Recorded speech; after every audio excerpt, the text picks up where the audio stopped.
চলে আসলাম একটি গুরুত্বপূর্ণ বিষয় নিয়ে, যেটা হচ্ছে একটা সার্থক সংলাপ লেখার জন্য কয়েকটি বিষয়ের উপরে নির্ভরশীল থাকে বা কিভাবে একটা সংলাপ রচনা করতে হয়। এটা এইচএসসি পরীক্ষার্থীদের জন্য খুবই গুরুত্বপূর্ণ। প্রথম হচ্ছে, সংলাপে কি থাকে?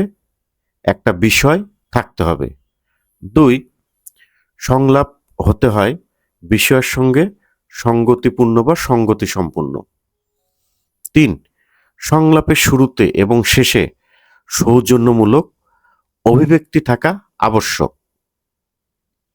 ৩, ৪, সংলাপে সকল চরিত্রের সমানভাবে কথা বলার বিষয়টি গুরুত্বপূর্ণ। মানে সকল কথাগুলো যেন সবার সাথে, মানে দুইজনের সাথে সম্পৃক্ততা বজায় রেখে কথা বলে এবং সম্পৃক্ত থাকে, এবং যেটা বলবে সেটার যাতে সঠিক উত্তর থাকে।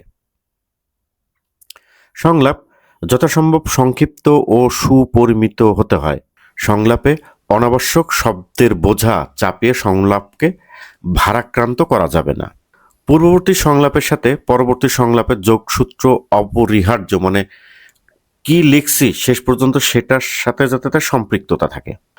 বিষয় অনুযায়ী সংলাপ গুরুগম্ভীর, কখনো লঘু, কখনো পরিহাস চটুল, কখনো শানিত, ঋজু ও মুন্সিয়ানা সমৃদ্ধ হতে হবে।